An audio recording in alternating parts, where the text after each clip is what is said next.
राहुल गांधी को फांसी दो और एक जगह नहीं बल्कि राज्य के अलग अलग चौराहों पर कम से कम उन्हें 420 बार फंदे से लटका दो। ये बयान कल्पना कीजिए यदि उस नेता ने दिए हों जो नेता हालिया दिनों में अखिलेश यादव के साथ गलबहियां करता हुआ नजर आया था। उस नेता ने दिए हों जिसका खुद का परिवार गले तक भ्रष्टाचार के आरोपों में डूबा हुआ है। उस नेता ने दिए हों जिसका सीधा कनेक्शन दिल्ली शराब घोटाले में जिसके परिवार का पाया गया था, या फिर कि उस नेता ने दिए हों जो नेता कुछ दिनों पहले तक तो सत्ता में था लेकिन फिर कांग्रेस से उसकी सत्ता छीन ली। वहां की जनता ने कांग्रेस पर भरोसा जताया।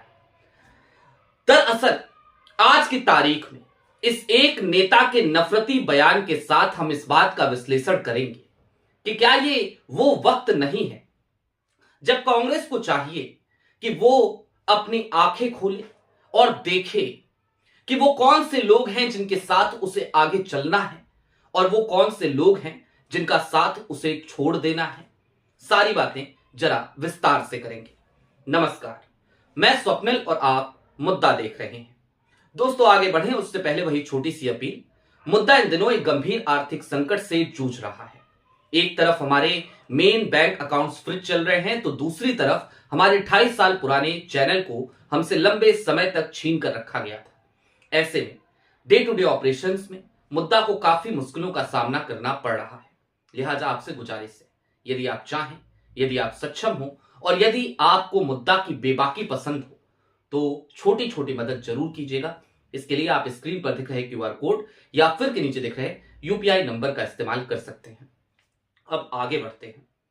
दोस्तों मैंने क्यों ये बात कही कि आज कांग्रेस को जरूरत इस बात की आन पड़ी है कि वो अपनी आंखें खोले और देखे किसके साथ चलना है, किसके साथ गलबहियां करनी है, किससे हाथ मिलाना है और किसे अब छोड़ देने की जरूरत आन पड़ी है।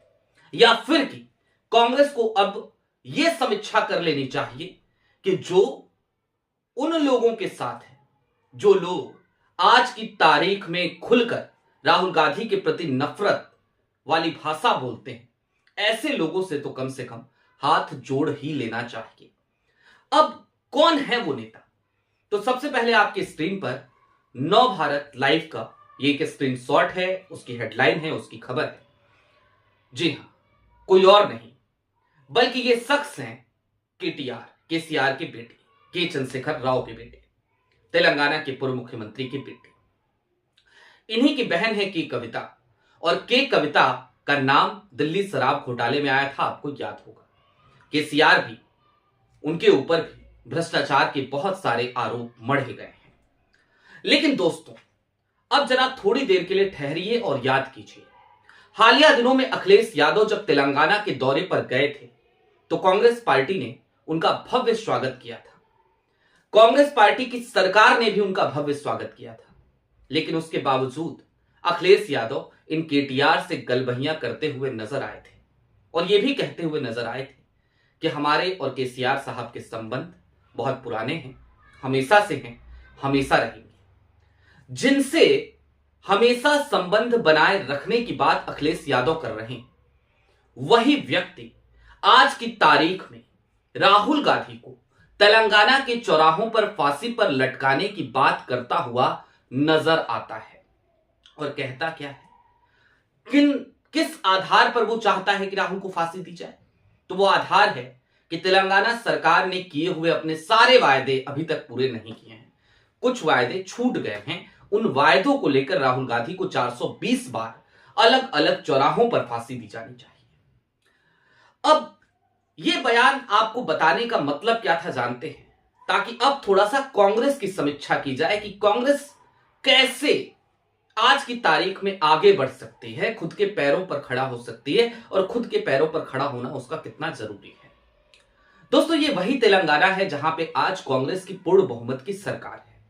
ये वही तेलंगाना है जहां पर हालिया दिनों में जब जुबली हिल्स में उपचुनाव हुए तो कांग्रेस की मुखालफत करने वाले असदुद्दीन ओवैसी भी वहां पर पहुंचते हैं और उस निर्दलीय कांग्रेस के उस कैंडिडेट को वो समर्थन देते हैं और ये कहते हैं कि मैं यानी कि मेरी पार्टी अपना कैंडिडेट नहीं उतारेगी। कांग्रेस का प्रत्याशी वो उपचुनाव जीत भी जाता है। यानी कि कांग्रेस मजबूत थी तो ऐसे खुद चले आए। लेकिन दूसरी तरफ कांग्रेस बाकी राज्यों में क्या करती है? बिहार में अभी चुनाव हुए और बिहार में जब चुनाव हुए, जब चुनाव के नतीजे आए तो उसके बाद समीक्षा जो आरजेडी की तरफ से की जा रही थी, उस समीक्षा में क्या कहा जा रहा था? दबी जबान में नहीं बल्कि खुल्लम खुल्ला ये बोलते हुए तमाम राजद के लोग नजर आते थे कि हमें तो कांग्रेस ने हरा दिया, हमें तो कांग्रेस की वजह से हार का सामना करना पड़ा, हमें तो कांग्रेस ने वोट चोरी का मुद्दा उठाया इसलिए हार का सामना करना पड़ा। जबकि इन सब के दरमियान वो ये भूल गए कि तेजस्वी यादव किस तरीके से अपने अहंकार में डूबे हुए थे कंठ तक। वो ये भूल गए कि तेजस्वी कैसे अड़ गए थे कि जब तक मुझे सीएम फेज घोषित नहीं करोगे तब तक कोई भी गठबंधन की सीट शेयरिंग फॉर्मूला गठबंधन का वो हम तय नहीं करेंगे। लोग ये भी भूल गए कि कैसे मुकेश सहनी को अंत तक इंतजार कराया तेजस्वी यादव ने। इन तमाम चीजों को भूलकर कांग्रेस के ऊपर दोष मढ़ दिया गया। दोस्तों, आने वाले दिनों में उत्तर प्रदेश में चुनाव है, पश्चिम बंगाल में भी चुनाव है। पश्चिम बंगाल में तो अभी है, उत्तर प्रदेश में तो 2027 में है। केरल में भी चुनाव है। केरल और असम ये वो दो राज्य हैं जहां पर कांग्रेस मजबूती से काम करने के लिए इस समय अग्रसर हो चली है। यहां पर कांग्रेस ने असम में तो खैर अपना एक मजबूत गठबंधन बना रखा है और वहां पे कांग्रेस बड़े भाई की भूमिका में है। केरल में भी यूडीएफ जो कांग्रेस का गठबंधन है, वहां पर भी कांग्रेस बड़े भाई की भूमिका में है। लेकिन जब बात उत्तर प्रदेश की आएगी, जब बात पश्चिम बंगाल की आएगी और वहां पर गठबंधन की तरफ कांग्रेस बढ़ेगी, तो वहां पर कांग्रेस बड़े भाई की भूमिका में नहीं होगी। और ऐसे में कांग्रेस को क्या करना चाहिए, जरा यह समझने की आज जरूरत महसूस होती है। इन तमाम स्थितियों को देखते हुए कांग्रेस को यदि अपने पैरों पर खड़ा होना है तो उसे इतने चुनाव तो वो हार ही चुकी है तमाम राज्यों में। आज की तारीख में उसे अकेले चुनाव लड़ने की हिम्मत जुटानी चाहिए और ये हिमाकत उसे करनी चाहिए, वो चाहे उत्तर प्रदेश हो चाहे वो पश्चिम बंगाल हो। और ऐसा क्यों करना चाहिए कांग्रेस को? जब कांग्रेस अकेले चुनाव लड़ेगी तो उसके संगठन के लोग कम से कम जागेंगे, उसका संगठन मजबूत होगा और कांग्रेस खुद ब खुद इस बात का आकलन भी कर पाएगी कि जमीन पर उसकी स्थिति क्या है। मसलन 2024 के लोकसभा चुनाव में मैं ये नहीं कहता कि गठबंधन गलत था। 2024 के लोकसभा चुनाव में इंडिया गठबंधन और उसके उत्तर प्रदेश में जो जीत थी वो निश्चित तौर पर तारीफ के काबिल थी।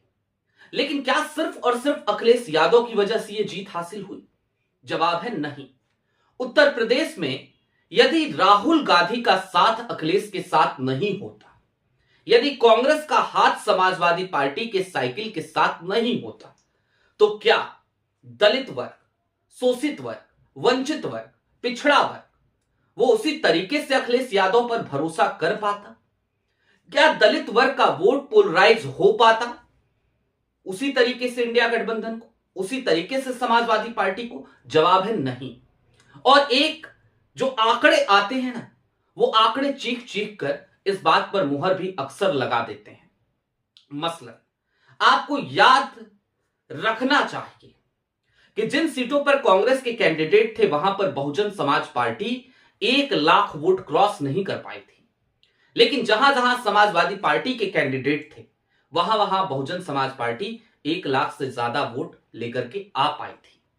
यानी कि जहां जहां समाजवादी पार्टी के कैंडिडेट थे वहां पर दलित वोट बैंक, जो वोट बैंक मायावती की पार्टी यानी कि बसपा का है, वो बसपा के साथ इंटैक्ट रहा। लेकिन जहां पर भी कांग्रेस के प्रत्याशी रहे वहां पर दलित वर्ग, शोषित वर्ग, वंचित वर्ग, पिछड़े वर्ग ने निश्चित तौर पर कांग्रेस और इंडिया गठबंधन में अपना भरोसा जताया। अखिलेश यादव इस बात को भली भांति तौर पर जानते हैं, लेकिन फिर भी राजनीति है और राजनीति में हम इसे धूर्तता नहीं कहते, लेकिन ये एक तरीके की धूर्तता ही तो होती है जिसमें सच जानते हुए भी सच बोलने से लोग कतराते हैं। आज की तारीख में जब 2027 के चुनाव की दुंदुभी बजनी शुरू हो चुकी है उत्तर प्रदेश में, तो आप देखिए कांग्रेस को धमकाना, कांग्रेस को हड़काना कई छुटभैया नेताओं ने शुरू कर दिया है समाजवादी पार्टी की। ऐसे में चलते चलते इस बात को समझिए कि जो नफरत आज केटीआर ने दिखाई है राहुल गांधी से, यह नफरत ऐसा नहीं है कि सिर्फ केटीआर की नफरत है, यह नफरत देश के कई ऐसे नेताओं के मन में पनप रही है जो नहीं चाहते कि राहुल गांधी और कांग्रेस कभी भी आगे बढ़े। लिहाजा जरूरत इस बात की आन पड़ी है कि आज की तारीख में कम से कम कांग्रेस इस बात के लिए सचेत हो जाए कि उसे अपने कदम बढ़ाने हैं, उसे खुद को मजबूत करना है और खुद को मजबूत करने का एक ही तरीका और तरीकेकार है, और वो ये कि कांग्रेस अकेले चुनावी मैदान में उतर जाए, जो होगा देखा जाएगा, इस भावना के साथ कम से कम वो आकलन भी कर सकेगी, उसका संगठन भी मजबूत होगा और संगठन सृजन अभियान तो चल ही रहा है। आपकी क्या राय है कमेंट बॉक्स में जरूर बताइएगा। अभी के लिए दीजिए इजाजत। चलते चलते फिर वही अपील, चैनल पे नए हो तो सब्सक्राइब करते हुए जाइएगा, सक्षम हो तो छोटी छोटी मदद मुद्दा की जरूर कीजिएगा।